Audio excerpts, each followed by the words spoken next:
ओम शांती. प्रजापिता ब्रह्मकुमारी विद्यालयातर्फे दरवर्षी आम्ही नवीन कार्यक्रम आयोजित करत असतो आणि त्याच्यामध्ये मागच्या वर्षी 11,108 नारळांची आम्ही शिवपिंड बनवली होती.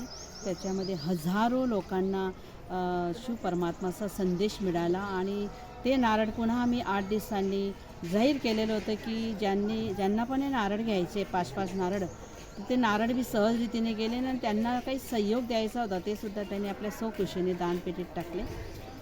याच्या 3 वर्षापूर्वी रुद्राक्षची शिवपिंड बनवली होती, ती सुद्धा 11,108. नंतर साबुदाणा जवळजवळ 1 क्विंटल साबुदाण्याची आम्ही शिवपिंड बनवली होती. नंतर मग आम्ही मोती एकदम मोतियों से बनी हुई मोती जे एकदम सुंदर मोती असतात बॉम्बेहून आणलेले होते, ते मोतीसुद्धा 11,108 अशी मोतीने ती सुंदर शिवपिंड बनवली. त्याचा बी सर्व भक्तगणांनी सुंदर लाभ घेतला. अशा दरवर्षी अलग कार्यक्रम आयोजित केले जातात ब्रह्मकुमारी विद्यालयातर्फे.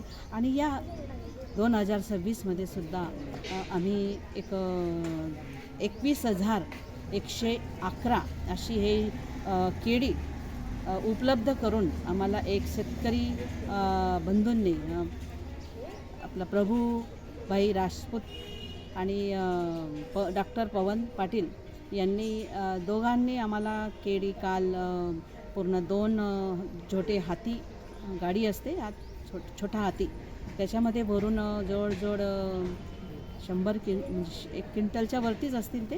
त्याच्यात काही खराब बी निघाले, असे चांगले निवडून आम्ही 21,111ची ही शिवपिंड कच्ची केळ्यांची बनवली.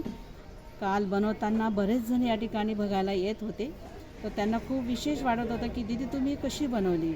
इथं आमचे बरेच कर्मचारी सेवेकरी होते, जवळजवळ 25 ते 30 आमची ओम शांती परिवारातले आमच्या ओम शांती दीदी आमचे येणारे जे सेवेकरी आहेत त्यांनी 30 भाई-बहीण मिळून ही शिवपिंड काल सकाळपासून तर संध्याकाळी जवळजवळ रात्री 8 वाजून गेले होते, अशी ही पूर्ण 12 घंट्यामध्ये शिवपिंड तयार झाली. आणि आजच्या महाशिवरात्रीच्या पावन पर्वावर प्रजापिता ब्रह्मकुमारी ईश्वरी विश्वविद्यालय चोपडा या विद्यालयातर्फे एक अनोखी अशी शिवलिंग आपण साकारण्यात आलेली आहे. तर ही जी शिवलिंग आहे ही 21,111 कच्च्या केळ्यांपासून ह्या शिवलिंगचं निर्माण झालेलं आहे. तर आज शिवरात्रीचा सर्व पर्वांमध्ये हा पर्व महान म्हटला जातो. तर याच्यामध्ये एक आध्यात्मिक रहस्यसुद्धा दडलेलं आहे. तर शिवरात्रीच का म्हटलं जातं, कारण आपण रात्री हा शब्दच का यूज करतो, तर जसं आपण बघतो की 12 घंट्याचा दिवस आणि 12 घंट्याच्या रात्री, तर ही ह्या स्वरूपाची रात्री नसून ही अज्ञान अंधकारची रात्री, ज्यामध्ये परमपिता परमात्मा शिव यांचं अवतरण होतं. गीतेमध्येही म्हटलं आहे की जेव्हा जेव्हा धर्माची अतिग्लानी होते तेव्हा मी अवतार घेतो आणि असत्य धर्माचा विनाश करून सत्य धर्माची स्थापना करतो. तर परमात्म्याच्या अवतरणाचा हा दिवस तो आपण शिवरात्री म्हणून साजरा करतो. आणि त्यासोबतच आपण बघतो इकडे 1 लोटा जल आणि सगळे समस्यांचा हल. तर हे प्रतीक तरी कशाचं, तर कलश हे आपल्या बुद्धीचं प्रतीक आहे. जेव्हा आपण पूर्ण समर्पण भावाने आपली बुद्धी शिव परमपिता परमात्म्यास समर्पित करतो तर निश्चित आपल्या जीवनातील सगळ्या समस्यांचा हल अवश्य होतं. तर ही शिवरात्री आपण बघतोय की विशेष आपल्या विद्यालयातर्फे 21,111 केळ्यांनी बनलेली ही शिवलिंग, तर याचं नियोजन अवघ्या काही दिवसातच तयार करण्यात आली. अवघ्या 2 ते 3 दिवसात हे शिवलिंगचं निर्माण करण्यात आलं. इथले जवळजवळ 10 ते 15 सेवाधारी जे कंटिन्यू 2 दिवसांपासून रात्रीचं दिवसाचं जागरण करून ही सेवा करत आहेत आणि आपल्यासमोर इतक्या मोठ्या शिवलिंगचं निर्माण केलेलं आहे. तर सर्व भाविक भक्तांना नम्र निवेदन आहे, सर्वांनी ह्या भव्य शिवलिंगचा दर्शनाचा लाभ घ्यावा.